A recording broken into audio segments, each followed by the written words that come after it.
In the name of Allah, the most merciful and compassionate. Assalamu alaikum.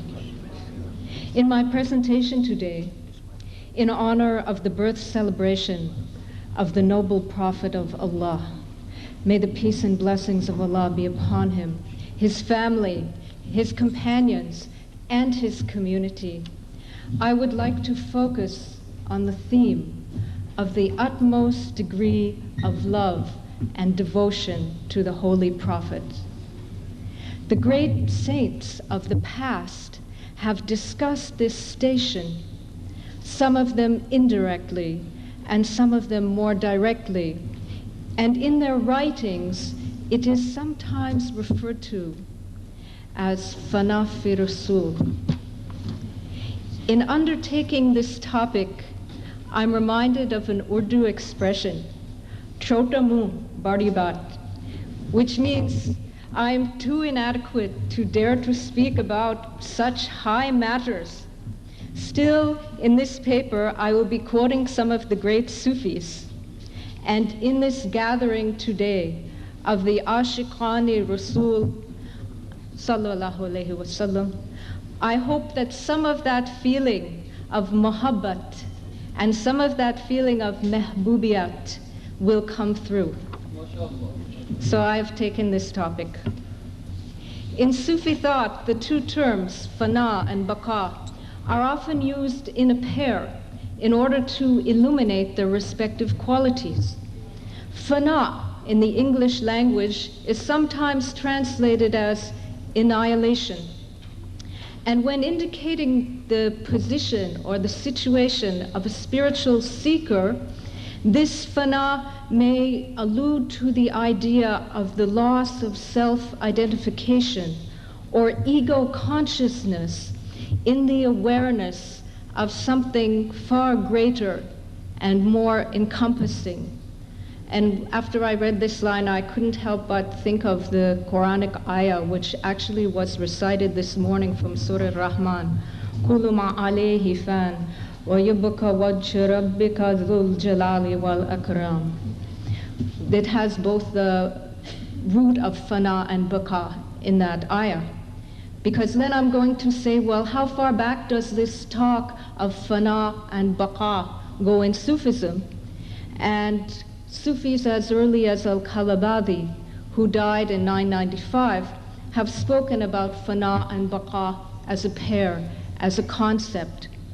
Abu Sa'id Kharaz, another early Sufi who spoke of fana, is quoted by Al-Hujwiri in the Kashf al-Mahjub as saying, quote, annihilation, fana, is annihilation of the consciousness of being the worshipper, ubudiyat, and subsistence, baqa, is subsistence in the contemplation of the divine, ilahiyat. Hence all one's actions are referred to God, not to oneself. And whereas a person's actions that are connected to himself or to herself are imperfect, those which are attached to the person by Allah are perfect. Al-Hujwiri's Kashf al-Mahjub in another place relates fana to safa, being pure from all existing things. Al-Hujwiri quotes Ibrahim ibn Sha'ban, an early Sufi, who says, quote, the knowledge of annihilation and subsistence, fana and baqa, turns on sincerity, ikhlas, unity, wahidiyya, and true worship, ubudiyya. All else is error and heresy. End of quote. This clearly establishes the connection of fana with worship, and therefore the connection of Sufism with Sharia, which is our topic today. We still later see in the Sufi teachings this relationship of fana and baqa.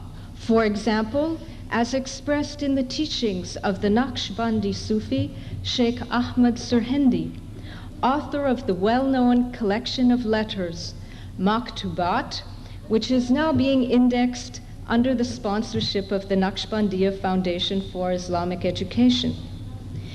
In Sirhindi's formulation, Baqa was associated with the station of the Holy Prophet, may peace be upon him, who returns to the world and humanity to work for social and spiritual upliftment, having passed through the state of fana, or annihilation, in the realization of the divine. Recently, scholars of Islam in the West have been debating the origin and the emphasis of the doctrine of devotion to the Holy Prophet in Sufi thought. Some scholars have tried to identify it as symptomatic of modern reformist thought, which tried to emphasize or accentuate the personality of the Holy Prophet and the study of his sayings, the Hadith, in order to move away from the idea of mystical union in the divine. In response, other scholars have tried to show that the idea of the Holy Prophet as the perfect man and as a particular object of devotion is an early and persistent theme in Sufism, which can be traced to certain doctrines of Ibn al-Arabi, which were given a practical as well as a philosophical articulation in the works of Abd al-Karim al-Jili. I might further add that the emphasis on devotion to the Holy Prophet does not diminish the importance of trying to draw nearer to Allah. In fact, it is rather a means to this end. Indeed, when it comes to the issue of the source for these concepts, it must be emphasized that all of the great Sufis of the past drew on the Holy Quran and the Ahadith for their understanding of the Prophet, augmenting and interpreting it, of course, by their own spiritual experience. I would like to cite a few of the Quranic verses which are most quoted in the context of discussing the highest degree of devotion to the Prophet.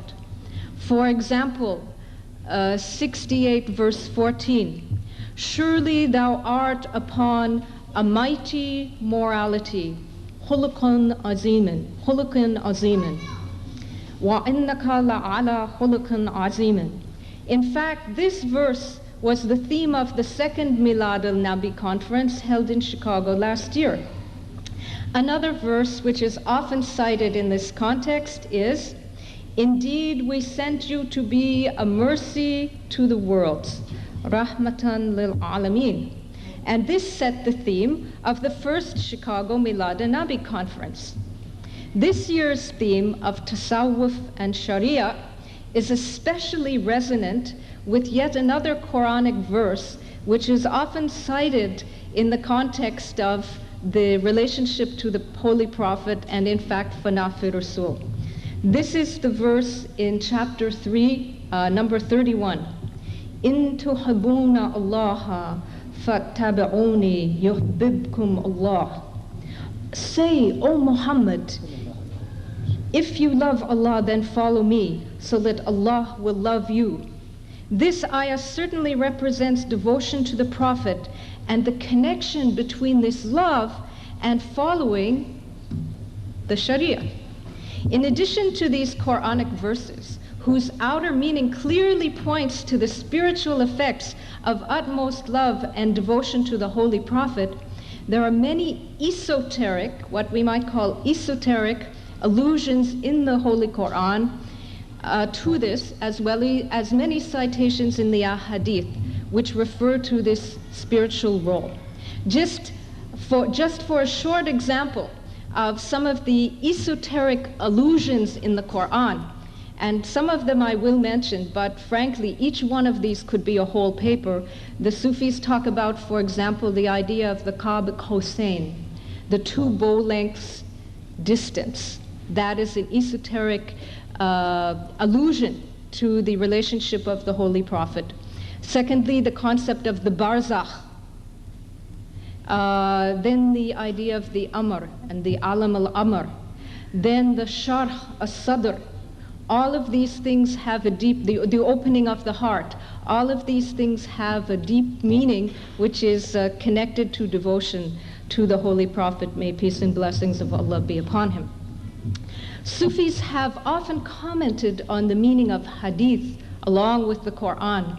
For example, the famous hadith, "Whoever sees me has seen the truth." This discusses the results of love for the Holy Prophet and developing the connection to him. The poet Iqbal has alluded to this hadith in the following Persian verse: "Be chashmi man nagah avorde tust, furuhi la ilah avorde tust, ducharam kon be subi man ra'ni, shabam ra ta bimah avorde tust," which in English is, "It is you, O Prophet Muhammad, who have brought insight to my eyes. It is you, O Prophet Muhammad, who has brought the light of, there is no God but Allah. Overwhelm me with the morning of, whoever sees me has seen the truth. It is you who have brought the light of the moon to illuminate my darkness." Having made these introductory points, in the following part of my paper, I would like to discuss the theoretical and practical dimensions of the doctrine of Fana Fi ar-Rasul, or the utmost degree of love and devotion for the Prophet. First of all, theoretical. Again, this is an ocean, so it had to come down to 2 points of the theory, the Sufi theory of Fana Fi ar-Rasul. One is the idea of the insani kamil, the perfect being, and the other is the concept of mehbubiyat. So, inshallah, I will be mentioning these. First of all, the theory of Fana Fi ar-Rasul is often associated with Ibn al-Arabi, who died in 1240. He in particular uses the expression, in fact, he does not use the expression Fana Fi ar-Rasul, but he uses the concept of al-insan al-kamil, the perfect man, or the complete human exemplar. Human beings, according to Ibn Arabi, were created in the form of the divine name, Allah, the comprehensive name which includes the realities of all the other divine names. But only the perfect human being could actualize all of God's names in their fullness. Ibn Arabi refers to the process of coming to manifest these qualities as tahalluk, or assuming the traits. According to Ibn Arabi, the Quran's commendation to Muhammad that he has been created with khuluqun aziman is a reference to the perfection of Muhammad's, may peace be upon him, realization of his own original nature, created with reference to these divine qualities. For this reason, while humanity forms the barzakh, the boundary or point of mediation between the spiritual and the material worlds, the perfect human being, that is, the Holy Prophet, may peace be upon him, constitutes the supreme barzakh. Now I will present some other aspects of Fana Fi ar-Rasul and this perfect exemplar theory based on Lahiji's commentary on the Gulshan-e-Raz of Shabastari. First, from a chapter of this work, this big commentary, which it has the title, quote, "The station of Muhammad is the pinnacle of completion of the perfected ones, the Kamilan." Lahiji says, "Since the furthest limit of the perfection of the perfect ones and the ones who have achieved union ends at the station of the most praised one, Muhammad, peace be upon him, he, Shabastari," it's a commentary, so then he quotes the poem, the couplet of Shabastari, who said, quote, "Follow the footsteps of Muhammad in the Mi'raj, the night journey." Then Lahiji gives the commentary. "First comes the stage of perfection of existent things and the seal of the prophets through the ascent, the mi'raj of baqa after fana, sobriety after intoxication. Then comes the stage of traveling in God, Sir Billah, which is the station of his, the Holy Prophet's constancy and his transcending of otherness and duality, as indicated in the hadith, whoever sees me has seen the truth. This is the station of confirmation, tahaqquq, of true existence without non-existence, knowledge without ignorance, power without weakness, will without compulsion.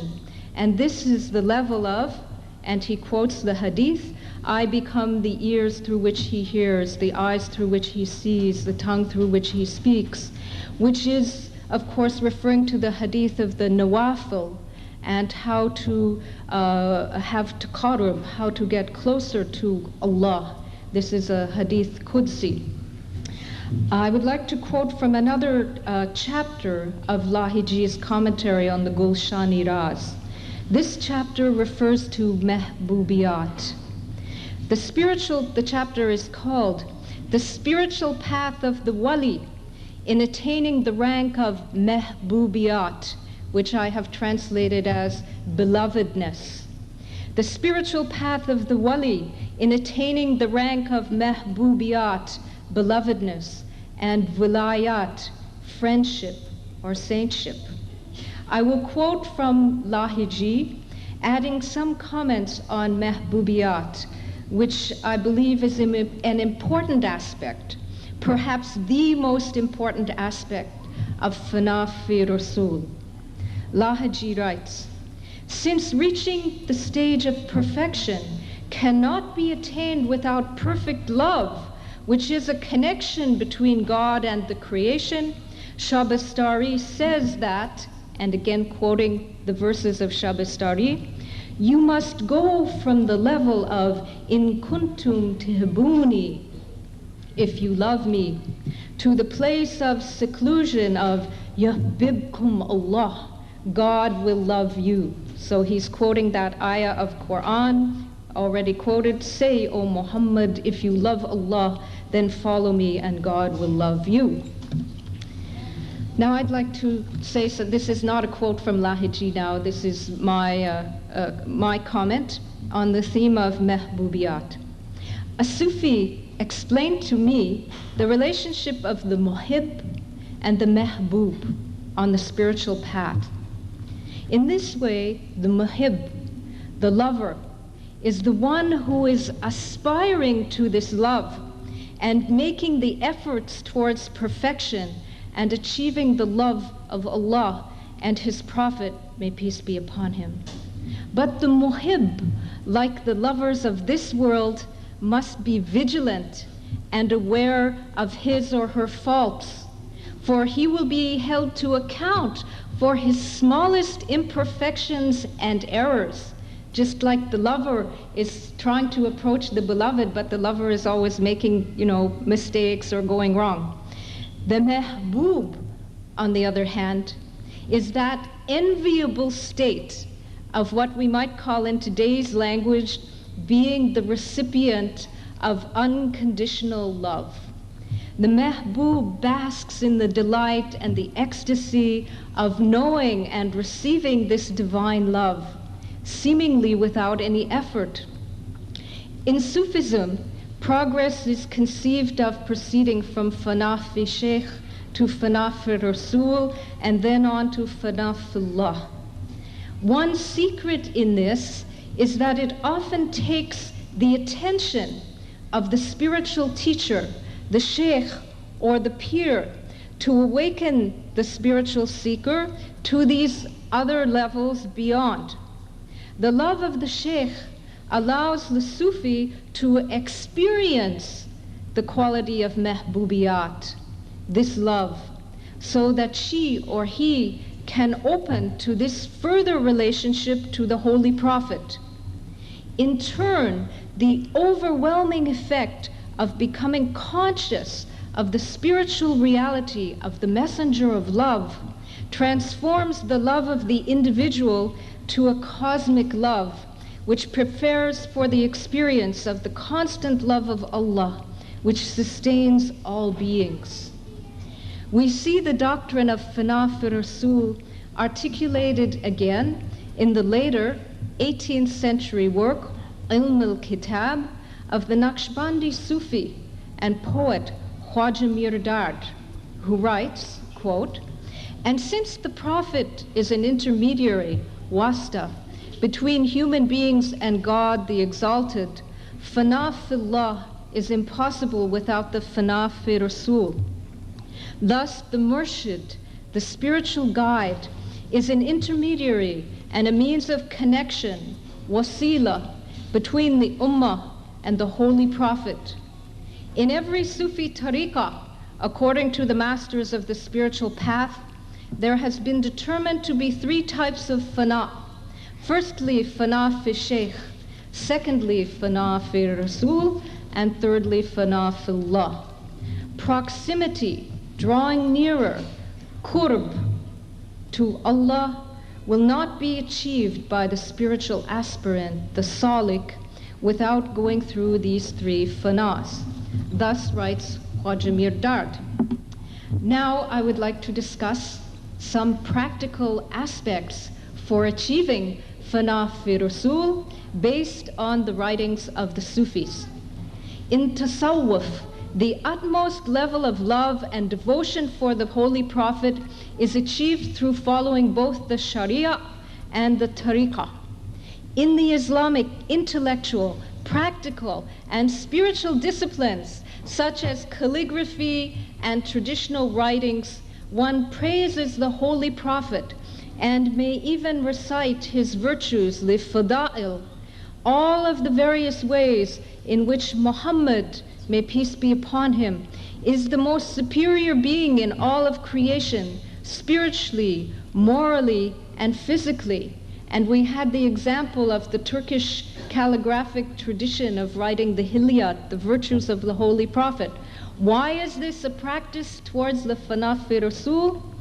In one of his small treatises called Qab Qawsain, Abd Karim Ajili writes that doing practices such as reciting the virtues, the fada'il of the Holy Prophet enables one to picture the physical form of the Prophet as a preliminary to having the vision of the Holy Prophet, which represents the attainment of the supreme happiness of being one of the companions.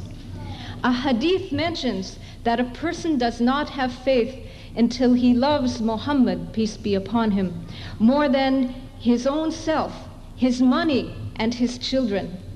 Jili writes, "If you do not yet have this level of love, you must constantly ask God's forgiveness, for example with the zikr of Astaghfirullah.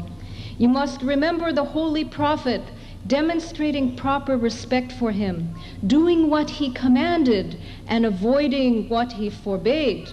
In other words, following the Sunnah and the Sharia." Jili writes, "If you do this, perhaps, inshallah, you will be gathered with him on the day of judgment. For he himself has said, quote, a person will be with the one he has loved." On the theme of praising and remembering the Prophet, an Urdu poet has said, "Bandagi ka husn barkar, had be had ho gaya, hamd karte karte, hamd se Ahmad Muhammad ho gaya." That was actually by a poet. I was just in India and I traveled around asking people about Fana Fi ar-Rasul. So somebody told me this poem. Since I didn't say who said it, it's a poet called Kaif Tonki from Tonk in Rajasthan. So it's his couplet. In English, by constantly, In English, as the beauty of servitude has increased, all limitation has been transcended. By constantly praising the Prophet, Ahmad has become Muhammad, the one who is much praised. Also, we may cite on the theme of, the practice, how to achieve this high level of love. We have in the Quran the evidence for the practice of Durood Sharif, the ayah that was already cited. In Allah wa malaikatuhu yusalluna ala nabi ya ayyuhalladhina amanu salla alayhi wa sallimu taslima. And this practice, this was another conversation I had about the durood and the Fana Fi Rasul. This spiritual practice is a practice, it's talked about Allah and His angels are sending durood. So we human beings, if we are doing this practice, we are participating in this, very highest act of worship. So how much this will get, us closer to the high degree of love and devotion, mashallah, we can have this assembly and get some of those spiritual, benefits. Jili further mentions, among other ways to cultivate spiritual attachment to the Holy Prophet, is calling to mind his image if you have seen him in a dream, mashallah. But if you have not yet seen him in a dream, then send blessings upon him. During your zikr, imagine yourself with him in this life. If you can't do this practice, but you have visited his tomb, you may try to recall the image of the gunbad, of the tomb in your mind. This is Jili is writing these practices. Another form of establishing attachment or connection to the Holy Prophet, may peace be upon him, is by recognizing that he is the barzakh between the two sides of existence, the eternal and the created. Actually, this book of Jili that I am quoting from is called the Qab al-Qawsayn. So the Sufi explanation of the two bow length has to do with the idea of the Holy Prophet as a connection between the worldly existence, the physical existence, and the spiritual reality. So the barzakh, recognize that the Holy Prophet is barzakh between the two sides of existence. This is associated with the image of the Qab al-Qawsayn, the two bow length, in the Quran. Quote, he drew near and suspended and was two bow lengths away or closer. The imagery, and you find this in many of the Sufi texts, the imagery of a circle with a line going through the middle. And this is a symbol actually for the two bow lengths. The idea is that you have two bows against each other, and the two strings of the bows are the barzakh in between them, this connection. And concentration on the Holy Prophet and devotion to him symbolizes this possibility of mediating, of receiving the spiritual benefits from the one side, drawing them into this other existence. In other words, the connection between the outer and the inner, the zahir, the batin, the spiritual reality, the worldly reality. And we might also say that this is a symbol for the relationship between the Sharia and the Tariqah and the Tasawwuf, because the string of the two bows that are together represent balance between these two. The idea of the bow, it shouldn't be too tight, it shouldn't be too loose. So there is a kind of spiritual cultivation in Tasawwuf of maintaining that balance between the two, and indeed in all activities one should strive for that. In conclusion, I hope I have demonstrated the continuity of the role of the Holy Prophet, may peace be upon him, in Sufi thought as a means to arriving at the highest levels of spiritual perfection.